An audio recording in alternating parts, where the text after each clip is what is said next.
Hello rock stars, क्या हालचाल? बढ़िया होंगे, शानदार, मस्त। आप सभी का स्वागत है पीसीआई इंस्टीट्यूट के इस इनक्रेडिबल प्लेटफॉर्म पर। और उम्मीद है कि जिस तरीके से मैं डिसिप्लिन में हूँ उसी डिसिप्लिन में आप पूरा लेक्चर देखेंगे। और हमारा एक वादा है, कोई पूछे तो एक पहचान लिख देना, हम पीसीआई से पढ़ने वाले, अब की बार इतिहास रचने वाले। हमारा एक स्लोगन बन गया है अब ये। और इस इतिहास रचने का मकसद यही है कि इसी ऑनलाइन क्लास से हम 90 प्लस 95 प्लस बनाएंगे। तो आप सभी स्टूडेंट इस बात को ध्यान में रखें। आप सभी से वादा है तो वादा को पूरा करने में आप सभी का साथ होना चाहिए। अगर कहते हैं कि शादी अगर निपटी है तो सिर्फ दो दो लोगों से निपटी है, कोई एक व्यक्ति शादी को नहीं निभा सकता। उसी प्रकार क्या होता है, हमारी पढ़ाई में जो अपना वादा है तो वो स्टूडेंट से और टीचर से, दोनों से निभाता है। टीचर अपना प्रयास पूरा कर रहे हैं, टीचर आपको पढ़ा रहे हैं। अब आपका मकसद है कि आप इस क्लास को पूरा देखें और पूरा पढ़ के जाए। ठीक है, तो अब हमारी अगली हेडिंग क्या है भाई? विज्ञान। विज्ञान मतलब क्लास 10th का विज्ञान। और उम्मीद है कि सभी स्टूडेंट प्रॉपर वे में और कल का होमवर्क किया होगा। कल का होमवर्क नहीं किया तो भाई हम करवाने वाले हैं। ठीक है, कल का होमवर्क अगर नहीं किया है तो हम करवाएंगे भाई आपको।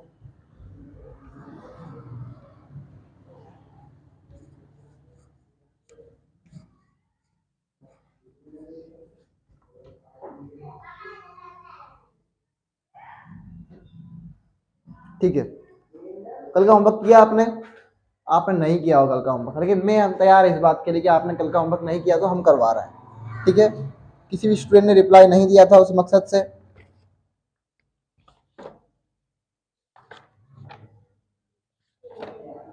पेज नंबर कौन सा था भाई? जिंक की क्रिया हाइड्रोक्लोरिक अम्ल से। देखिए, जिंक मतलब Zn, इसी क्रिया किससे कर रहे हैं? हाइड्रोक्लोरिक अम्ल से कर रहे हैं। किससे कर रहे हैं? हाइड्रोक्लोरिक अम्ल से कर रहे हैं। कीजिए, बस बाहर जाओ। हाइड्रोक्लोरिक अम्ल से कर रहे हैं। अभी आप चीज देख रहे होंगे, जेड कितना है 2+ और Cl कितना है -1 और ये +1। तो एक को एक चीज तो पता है कि प्लस के साथ माइनस आएगा, प्लस तो नहीं आएगा। प्लस के साथ माइनस आएगा, प्लस तो बिल्कुल ही नहीं आएगा। ठीक है, वह पता है आपको अच्छे से, वह बात आपको अच्छे से पता होगी, बेहतरीन बात है। तो भाई मैं क्या करूँ, यहाँ पे Zn लिख दूँ, तो यहाँ पे Cl लिख दूँ। इसके बाद कितने प्लस है? 2 प्लस है। इसके बाद कितने माइनस है? इसके पास -1 है। और प्लस और माइनस से मिलकर बनता है क्या आपका यौगिक? देखिए, हम क्या करेंगे, इसको इधर लेके जाएंगे और इसको इधर लेके जाएंगे। Zn कितने हैं हमारे पास? 1 है। Cl कितने हमारे पास? 2 है। तो यही सूत्र बनेगा। क्या बनेगा? ZnCl2। ZnCl2 बन गया आपका। ठीक है भाई, हम तो ये से सीख गए सर। कितना इजी था सर? बहुत इजी था। जब इजी कोई चीजें होती है तो बस आपको लगातार नोटेट करनी होती है। ठीक है, अब देखो ये कितने एच है यहाँ पे? एक ही है। ठीक है भाई, एच तो है, इसमें तो कोई शक नहीं है। एक ही एच है, इसमें तो हमें कोई भी शक नहीं है सर। बिल्कुल सही बात, लाइट भी आ गई है, अच्छी चीज है। फिर अब देखो, Cl कितने हैं? 2, और इधर कितने हैं? 1। और एक Cl को 2 करने के लिए 2 लगाएंगे, लेकिन 2 नीचे नहीं लगाएंगे, 2 आगे लगाएंगे। क्यों? अगर मैं यहाँ पे 2 लगाऊंगा तो पूरी संयोजकता का मामला बिगड़ जाएगा। उस मामले को ना बिगड़ने के लिए हम क्या करेंगे, उसके आगे 2 लगाएंगे। कितने एच बचे? 2H। और 2H आराम से बाहर जा सकते हैं, H2 गैस। क्या बात सकता है? H2 gas. होमवर्क किया था आपने? ऐसे ऐसे होमवर्क किया था आपने? नहीं किया। आपने होमवर्क बिल्कुल भी नहीं किया, क्योंकि आप पढ़ते कहाँ हैं साहब। औपचारिकता निभाना की बात हो जाए तो तुम्हारे नाम आ जाए साहब। कोई बात नहीं है, नहीं किया तो कोई दिक्कत नहीं है, नहीं हुआ होगा यार होमवर्क, सबसे बड़ी बात है। अब है कौन? आयरन। क्रिया किससे करेंगे? HCl से। क्या बनाया भाई? वो आपको पता ही नहीं है क्या बनाया है।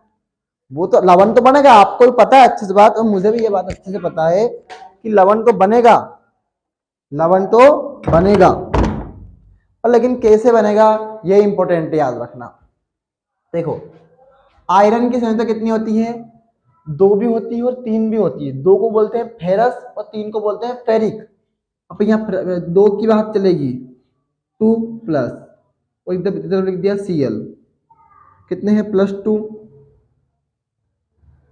और इधर कितने हैं? -1। कर दो इधर ऐसे, क्या बना? Cl2, लिख दो भाई यहाँ पे क्या, FeCl2 प्लस H2 बाहर, कितने हैं वापस होगा वही सिस्टम, 2 ही लगेगा भैया।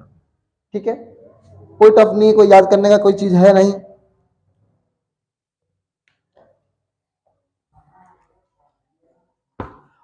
ठीक है,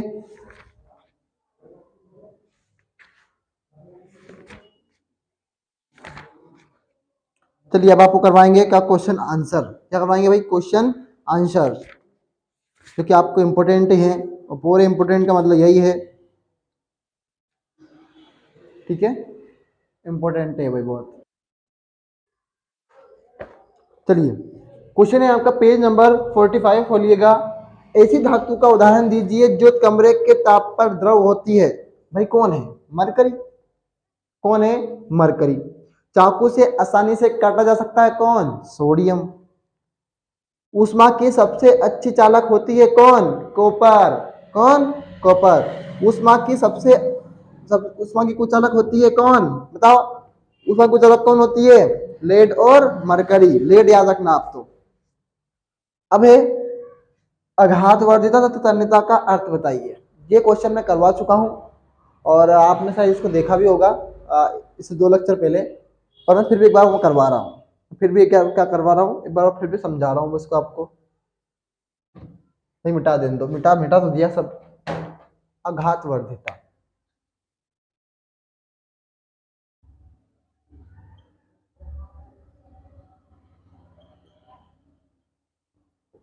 किसी धातु को पीट पीट कर लंबी चादर बनाया जा सकता है। किसी धातु को पीट पीट कर क्या कर सकते हैं भैया, लंबी चादर बना सकते हैं। अब आपको डेली होमवर्क मिलेगा कि भाई आपको कितनी एनसीईआरटी पढ़ना है, कितनी एनसीईआरटी नहीं पढ़ना है। ठीक है, और एनसीईआरटी जब पढ़ेंगे आप तो उससे क्या होगा, हम एक फ्लो में आ जाएंगे। जब हम क्वेश्चन आंसर्स लिखेंगे तो आप भी आपके साथ आपको याद होगा कि हाँ सर क्या समझाना चाह रहे हैं।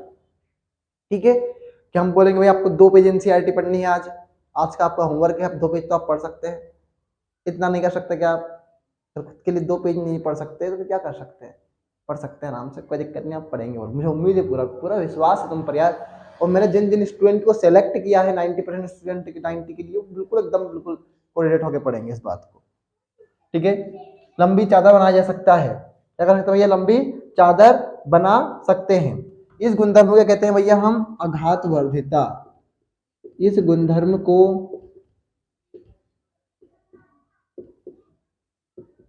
आघात वर्धिता कहते हैं। आघात वर्धिता कहते हैं। जैसे कौन है भैया, जैसे सोना। जैसे कौन है, सोना। कौन है, सोना। सोने को कूट कर क्या कर सकते हैं भैया, वो क्या कहते हैं, लंबी चादर बना सकते हैं। अगली हेडिंग कौन है, तन्यता। इसी धातु को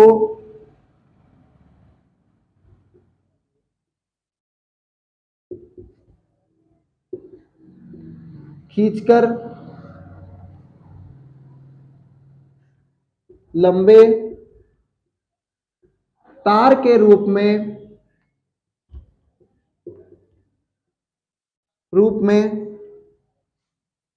लंबे तार के रूप में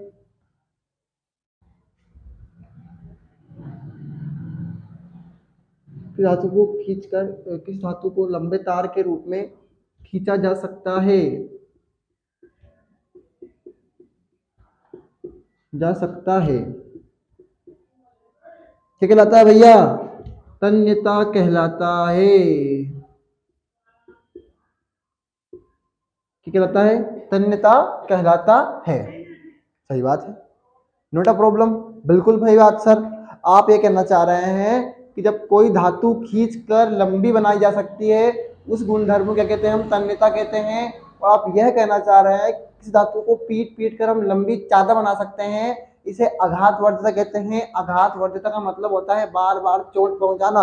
मान लो तुम ऐसे स्टूडेंट हो, बिल्कुल बल्लम इंसान हो, और तुमको मैं इतना मारूं कि क्या हो भैया, तुम बिल्कुल ऐसे हो जाओ। तो ये क्या है? आघात वर्धिता। ये क्या है? आघात वर्धिता। मतलब अगर तुम्हारे को फिर क्या भैया, तुम जब झूले हो जाओगे तुम्हारी चादर बजा सकते हैं अपन मार मार के ना। तो ये क्या होता है? अब क्या कहलाता है भैया? आघात वर्धिता। अब टीचर ने बोला भैया क्या कि एक स्टूडेंट को एक चार स्टूडेंट लिए, एक को पैर पकड़ा है, इसको इससे पैर पकड़ा है, ये हाथ पकड़ा है, ये हाथ पकड़ा है, उनको लंबा खींच रहे हैं। तो ये क्या है? तन्यता। ये क्या कर रहे हैं? तन्यता। क्या कहलाता है भैया? आघातवर्धिता तन्यता कहलाती है। सोना क्या है? सबसे अधिक आघातवर्धी है। चांदी क्या है? चलिए अगला क्वेश्चन है, सोडियम को केरोसिन में डुबोकर रखा जाता है, क्यों? देखो मैं बता रहा हूं, ये मैंने क्वेश्चन करवा दिया है, अगर ना हो यकीन थोड़ा सा जाना। सोडियम को केरोसिन में तेल में डुबोकर रखते हैं। हाँ, ये टॉपिक ही है एकदम। क्या है? टॉपिक ही है पूरा। तो मैंने वहाँ पे समझाया, इसको पढ़ाया है मैंने अच्छा। तो हमारे साथ ऑफलाइन स्टूडेंट में क्लास में जुड़े थे, लेकिन जब हमें लगा कि नहीं यार ऑफलाइन के साथ आपका ऑनलाइन वालों का बिल्कुल मेल मिलाप नहीं हो सकता, तो मैंने अलग से लेक्चर बनाने स्टार्ट कर दिए, टेबल मेहनत स्टार्ट कर दी है। ठीक है, तो आप सभी स्टूडेंट पढ़ते रहिए, मुस्कुराते रहिए, आपके लिए जान भी हाजिर है यार। ठीक है भाई, ठीक है। पहला क्वेश्चन कौन सा है? देखो मैं बुक में, इन अभिक्रियाओं को लिए समीकरण लिखिए। कौन से अभिक्रियाओं के लिए समीकरण लिखना है भाई? भाप के साथ आयरन। क्या है? भाप के साथ आयरन। ठीक है भाई, मिटा देता हूं। भाप मतलब होता है जल। भाप मतलब क्या होता है? जल होता है। सभी को याद है ये बात?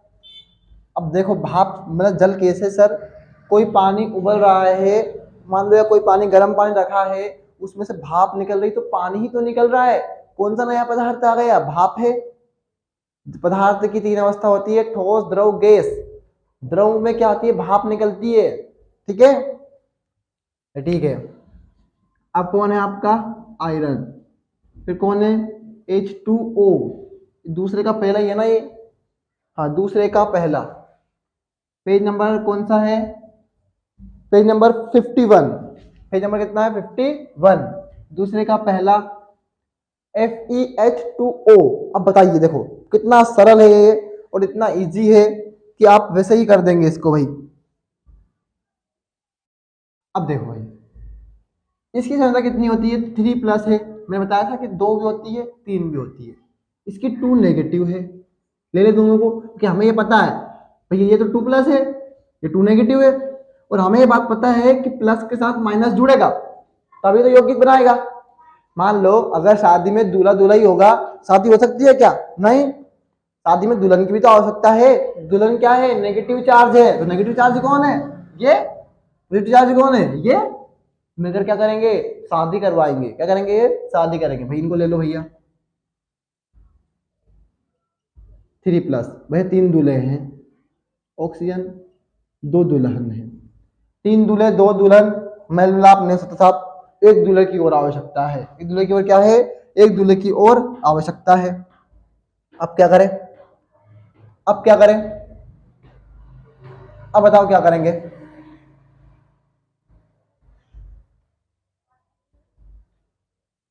बताओ क्या करेंगे?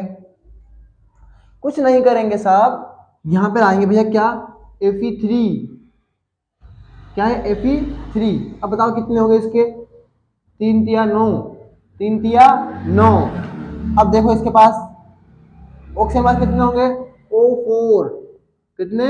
O4। तो Fe3O4 यानी फेरस ऑक्साइड प्लस बाहर क्या निकलेगा आपका? H2 gas. क्या निकलेगी बाहर आपकी? H2 gas. इसको कंप्लीट करेंगे पहले। यहाँ पर कितने ऑक्सीजन है? 4। यहाँ पे कितने हैं? 1। और 1 को 4 करने के लिए करेंगे भैया, 4 लगाएंगे। आप ऑनलाइन में तो मुझे लगता है कि आपको कम समझ में आ रहा होगा, हकीकत बात है। तो कोई बात नहीं है, टेंशन मत लीजिए। आप ऑनलाइन में भले ही हैं, लेकिन जो चीज़ समझ में नहीं आ रही ना, उनको थोड़ा थोड़ा आहिस्ता आहिस्ता फिर भी कोशिश करके समझते चलो। ठीक है भाई, कितने हैं? 4। अब देखो 4 लगाने से हाइड्रोजन कितने हो गए? 8। और यहाँ पे कितने हैं? 2। 2 2 को 4 8 करने के लिए 4 लगाया, 4 दूने 8। ये क्या है? गैस है। ये तो बराबर ही है 3Fe। अब ये कितने F है यहाँ पे? Fe कितने हैं? 3 है। यहाँ पे कितने हैं? 3 है। बस नोट कर लो इतना इसको। चलिए नोट करो इसको, नोट कर लो इसको भाई।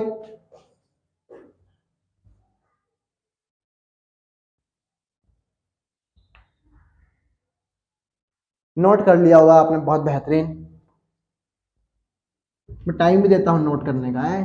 तुम तो क्या लगा था नहीं लौटेंगे, अब गलत दे। और आज आपको पढ़ाएंगे, अब सोनू मैम को बुलाएंगे भाई 10th वालों के लिए भी। देखो वो कह रहे हैं अगली हेडिंग कौन सी है, जल के साथ कैल्शियम तथा पोटेशियम।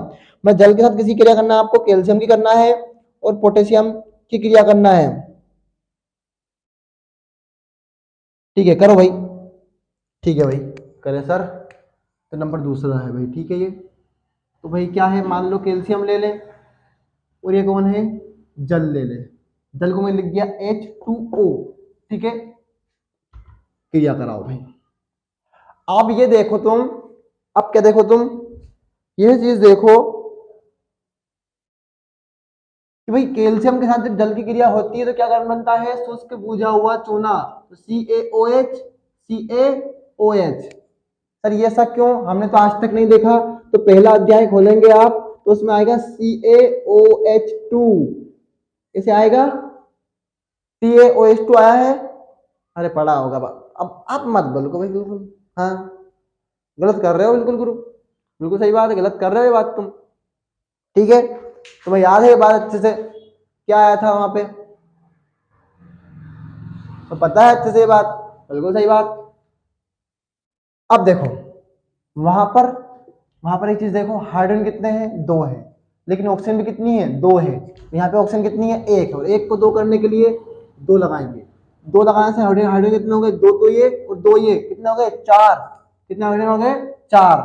सही कर रहा हूं मैं, सही कर रहा हूं मैं, बिल्कुल सही, बिल्कुल सही कर रहा हूं भाई। और बाहर क्या निकलेगा आपकी H2 गैस। तो अब 2 हाइड्रोजन 2 हाइड्रोजन लिए, कितने हो गए 4 हो गए, कितने हो गए 4 हो गए। अरे भाई हम कुछ नहीं कर रहे हैं, हम ये कह रहे हैं कि जब कैल्शियम की क्रिया जल के साथ करते हैं तो शुष्क बुझा हुआ चूना बनता है, उसका सूत्र होता है क्या, CaOH2, CaOH2 यानी कैल्शियम हाइड्रोक्साइड। अब भाई क्या हुआ, हमारे पास क्या है, वहां पर क्या है, ऑक्सीजन 2 है, उन ऑक्सीजन 2 को पूरा करने के लिए क्या करेंगे हम, यहाँ पर 2 लगाएंगे, क्या करेंगे यहाँ पर 2 लगाएंगे। ये फिर चली गई यार, बहुत दिक्कत देती है लाइट, और आपको दिख रहा है प्रॉपर, कोई दिक्कत नहीं है ना, बहुत बढ़िया। तो अब देखो 2 लगाने से हाइड्रोजन कितने हो गए, 2 2 4, और यहाँ पे 2 ही है, 2 हाइड्रोजन बचे। तो हमने बोला तो है कि हाइड्रोजन क्या होती है, गैस है, द्विपरमाणुक होती है, तो H2 बाहर, ठीक है। नोट करो इसको, इसको नोट कर लो भाई, इसको नोट कर लो, इसको नोट कर लो। सर आप कैसा क्या कर रहे हैं, इधर से जा रहे हैं उधर से आ रहे हैं भाई। 2 बिल है, 2 बिल में क्या करेंगे भाई बताओ अब आप। अगली रेटिंग कौन सी है आपकी, पोटेशियम से जल की क्रिया, पोटेशियम से जल की क्रिया। देखो कि पोटेशियम मतलब होता है के, और कैसी अवस्था में है, सॉलिड अवस्था में है, तो हमने लिख लिया सॉलिड, ठीक है। वो आपकी इच्छा होती है, अगर ना लिखो तो भी चलेगा। ये कौन है आपका, जल, ये कौन है, जल। क्या बनाएगा, पोटेशियम हाइड्रोक्साइड, KOH, क्या बनाएगा, KOH। अब देखो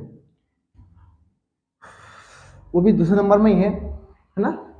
खैर आपसे पूछेगा कि पोटेशियम की जल की क्रिया, कैल्शियम की जल की क्रिया आपसे पूछेगा पेपर में, कोई दिक्कत नहीं, घबराने वाली बात नहीं है भी। अब देखो ये पोटेशियम, अब बचा क्या है अपने पास, 2 हाइड्रोजन यहाँ पर है, एक तो ये और एक ये, यहाँ पर सिर्फ एक ही हाइड्रोजन आया, यहाँ पे क्या आया, सिर्फ एक ही हाइड्रोजन आया।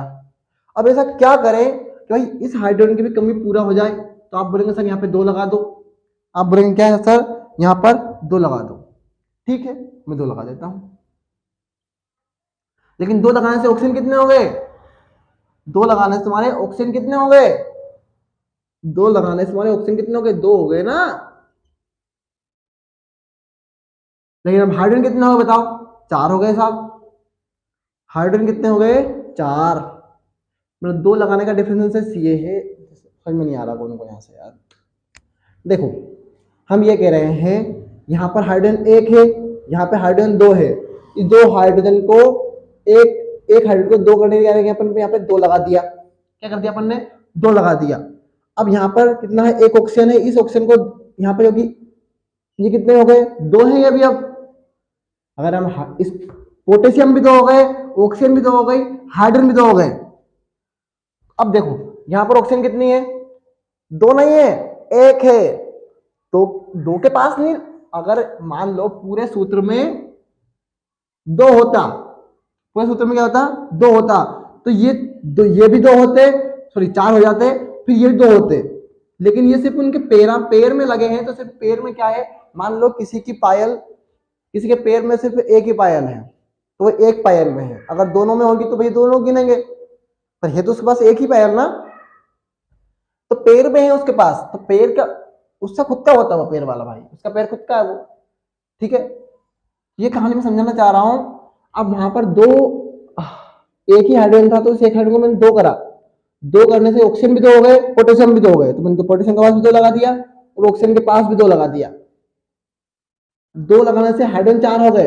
अब भाई 2 हाइड्रोजन तो ये हो गए, 2 बाहर निकल सकते हैं, H2 गैस। क्या है? H2 gas.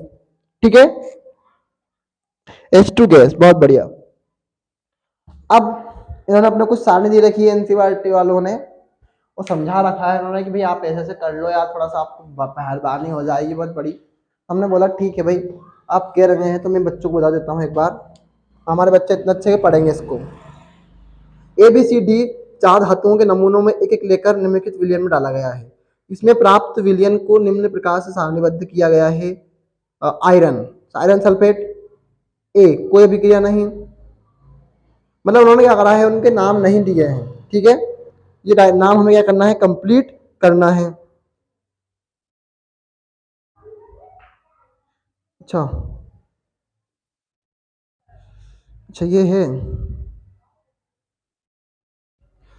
देखो कोई अभिक्रिया नहीं, विस्थापन।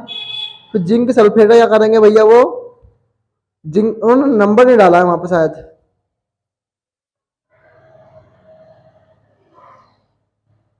दिया तो है सभी उन्होंने। ठीक है, कोई अभिक्रिया नहीं। देखो पहले अगर इस सारणी का उपयोग कर धातु A, B, C, D के संबंध में निम्नलिखित प्रश्नों का उत्तर दीजिए। सबसे अधिक अभिक्रियाशील धातु कौन सी है? बताओ। सबसे अधिक B कौन है? B मतलब कौन होगी भैया? Iron sulphate. कौन होगी? आयरन सल्फेट सबसे अधिक अभिक्रियाशील धातु है। लिखो, बी धातु जो है वो आयरन सल्फेट सबसे अधिक अभिक्रियाशील धातु है। नहीं नहीं नहीं नहीं नहीं, आयरन सल्फेट नहीं लिखना है, सिर्फ आपको लिखना है बी सबसे अधिक अभिक्रियाशील धातु है। ठीक है, तो पूछा है धातु बी को कॉपर सल्फेट के विलयन में डाला जाए तो क्या होगा?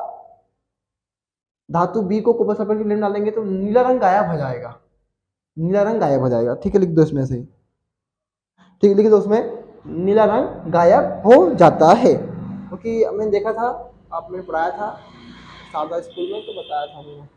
ठीक है, धातु ए, बी, सी एवं डी को अभिक्रियाशीलता के घटते हुए क्रम में व्यवस्थित कीजिए। तो भाई पहले कौन आएगी आपकी? बी, फिर कौन आएगा आपका? ए, फिर सी और डी। बी, ए, सी, डी। जो आपका तीसरा वाला उत्तर है उसमें आएगा भाई क्या? बी, ए, सी और ये डी। बी, ए, सी, डी उतार लो, इसको नोट कर लो, नोट कर लो भैया इतना। और अगला क्वेश्चन देखो, अभिक्रियाशील धातु को तनु हाइड्रोक्लोरिक अम्ल में डाला जाता है तो कौन सी गैस निकलती है? आयरन के साथ तनु H2SO4 की रासायनिक अभिक्रिया का समीकरण लिखिए। देखो इसमें मैं समझा रहा हूं, इसको बताऊंगा। ठीक है, पहले में आएगा बी धातु, जो विस्थापन अभिक्रिया दर्शा रही है, बी धातु वो सबसे अधिक अभिक्रियाशील है। दूसरा है विलयन का रंग नीला हो जाएगा। तीसरा है BACD, इनकी अभिक्रियाशीलता का यह क्रम है। क्या है? अभिक्रियाशीलता का क्रम है।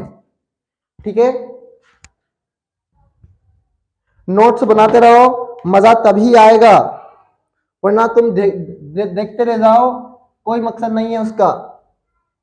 अब है अभिक्रियाशील धातु को तनु कर, हाँ, अभिक्रियाशील धातु को तनु HCl में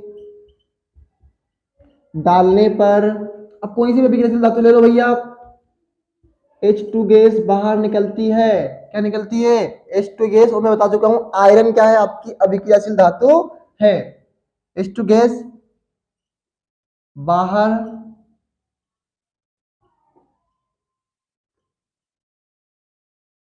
निकलती है। आयरन के साथ तनु H2SO4 की अभिक्रिया का समीकरण लिखिए। तो भैया लिख देते हैं, आयरन के साथ, ऐसा कैसा आपका नोट से बनना चाहिए, क्वेश्चन आप लिख लेना बुक में से। अबे क्वेश्चन में नहीं लिखवाऊंगा बे। हाँ, आयरन के साथ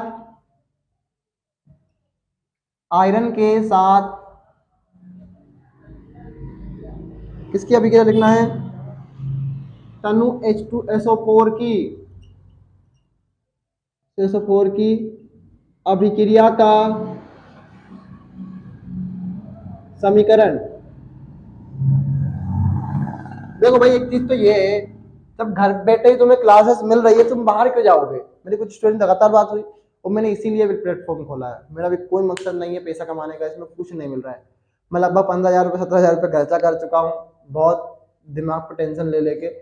पर अब स्टूडेंट ये जो है, अगर 17,000 रुपये अगर सही दिशा में जाएंगे, ना आप पढ़ लेंगे, आप 95 बनाएंगे, तो इससे बड़ी खुशी कोई नहीं हो सकती मेरे लिए। मैं हमेशा यह कहता हूँ, जितना मैंने मैंने कुछ मेरी बड़ाई नहीं करवा रहा हूँ, और मैंने आपके लिए बहुत कुछ कर दिया है मेरे इस तरफ से। तो जितनी मेरी उम्र थी, जितनी मेरी कैपेसिटी है, और जहाँ तक मुझे आपके साथ पहुँचना है, मैंने कर दिया है। जो लोग बड़े बड़े लोग होते हैं उनको ये चीज़ करना चाहिए, लेकिन मैंने इतनी उम्र में, 20 साल की उम्र, या 19.5 मान सकते हो आप मुझे, 19.5 साल उम्र है मेरी। इतनी उम्र मैंने आपके लिए बहुत कुछ कर दिया है। अंदर से बिल्कुल डिमोटिवेटेड हूँ, और अंदर से बिल्कुल फीलिंग आ रही है बात कहने की कि मैंने आप जितना मेरे से उम्मीद थी, मैंने उतना कर दिया है। अब इससे ज़्यादा मुझसे आप अपेक्षा नहीं कर सकते। लेकिन ऐसा नहीं है, मैं क्या अपेक्षा करने, मैं आपके साथ अंत तक खड़ा हूँ। इसी प्लेटफॉर्म को मैं आपको आपके एग्जाम के अंतिम दिन तक आपको पढ़ाऊंगा, इसी प्लेटफॉर्म से। आपका हिंदी का पेपर हो या इंग्लिश पेपर हो, मुझे इससे बिल्कुल आपको 95 वाली कहानी दिखानी है। जितने मेरे स्टूडेंट हैं, मैं आपसे हाथ जोड़ के निवेदन है यार, पूरी क्लासेस देखा करो, पूरी क्लासेस देखा करो प्लीज। अब ऐसा नहीं है कि मैं कुछ कहना चाहता हूँ आप समझ नहीं पा रहे हैं, मेरे स्टूडेंट मेरी बात को अच्छे समझेंगे, मुझे पूरा यकीन है। अब आयरन मतलब कौन है भैया? Fe। फिर किससे करेंगे क्रिया इसकी? अब इस बार संख्या कितनी है? 2+ है, वो मैंने अंदाजा लगा लिया उस वजह से। H2SO4, देखो 2+ 2-, तो ये 2+ 2- बन जाएगा क्या? FeSO4। क्या बन जाएगा? FeSO4। बाहर क्यों निकलेगा आपका? H2 gas. और हम बात कर तो चुके हैं कि जब हम किसी की अभिक्रियाशील धातु को, तनु HCl जरूरी नहीं है, किसी भी अम्ल से अभिक्रिया कराएंगे तो हाइड्रोजन गैस बाहर निकलेगी। ठीक है, हाइड्रोजन गैस बाहर निकलेगी। ओके स्टूडेंट, नोट करो, इतना नोट कर लो, जल्दी करो नोट इसको। जिंक को आयरन सल्फेट के विलय में डालने से क्या होता है? इसका रासायनिक अभिक्रिया समीकरण लिखिए। ठीक है,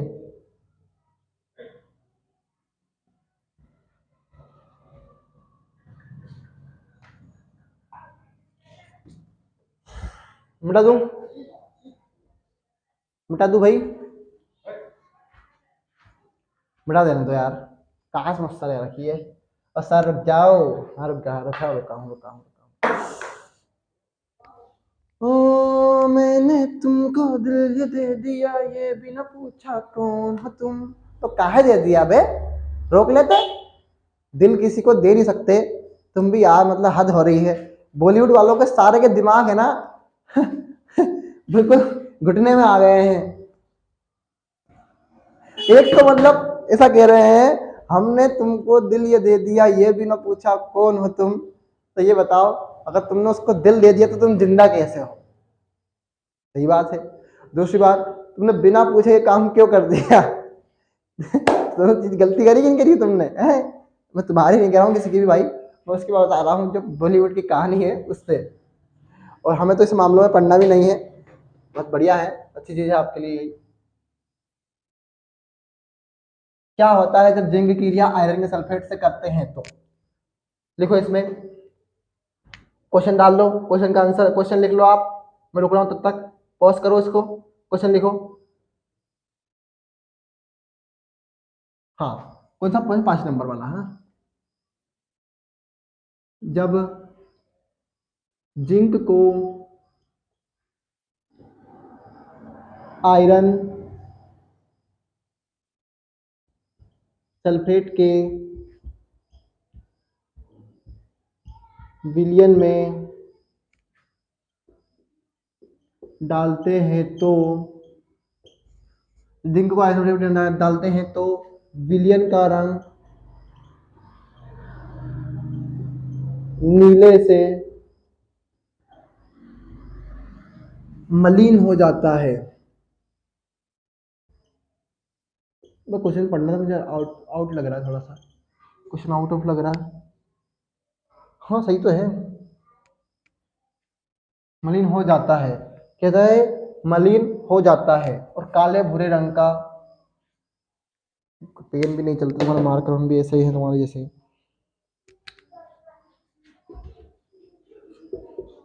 काले भूरे रंग का क्या बनाती है? काले भूरे रंग के आयरन, इसको नहीं लिखना इसको ऐसा। इस विलयन में जिंक, जिंक क्या कर देती है भैया? जिंक Fe से अधिक अभिक्रियाशील है, जिंक Fe से अधिक अभिक्रियाशील है। मैं सिर्फ वो क्वेश्चन देख रहा हूँ एनसीईआरटी के, जो मेरे पास ऐप है उसमें, इसलिए समझ लेना कि मैं कुछ देख रहा हूँ, ठीक है। जिंक Fe से क्या है? अधिक अभिक्रियाशील है, ठीक है भाई। अब हम क्या करें, इसके लिए समीकरण लिख लें, तो भैया लिख लिया हमने क्या? Zn। फिर किसका विलयन ले रहे हैं? आयरन सल्फेट का। आयरन सल्फेट का सूत्र याद तुम्हें यार, FeSO4 बताया था मैंने, देख के आना उसको मेरे एक बार। कराएंगे क्रिया, देखो 2 प्लस 2 प्लस 2 माइनस, वही 2 माइनस के साथ ही आएगा ये तो बाहर, इसे ऐसा ये गोलगुंडा आपको नहीं बनाना है। तो ZnSO4 बनेगा, क्या बनेगा? ZnSO4, और Fe बाहर, क्या है? Fe बाहर, कैसी अवस्था में? ठोस अवस्था में। कैसी अवस्था में? विलयन अवस्था में, तो एक्वस, ठीक है। नोट करो इतना, इतना स्टूडेंट नोट करो, इतना नोट कर लिया होगा आपने। हेलो रॉक स्टार्स, क्या हालचाल? बढ़िया होंगे, शानदार, मस्त। तो आप सभी स्टूडेंट ने पूरी क्लास देखी होगी और ये चीज समझ गए होंगे कि अभी हम क्या करना चाह रहे हैं, हमारा विजन क्या है, और 33 मिनट्स 35 मिनट्स की क्लास है। तो आप सभी स्टूडेंट प्रॉपर वे में रोज क्लास देखें, डिसिप्लिन क्लास देखें, आपको रोज क्लास मिलेगी, आपसे वादा है। तो वादा है तुमसे, कभी तोड़ के ना जाएंगे, एक दिन हमारा इतिहास जरूर बनाएंगे।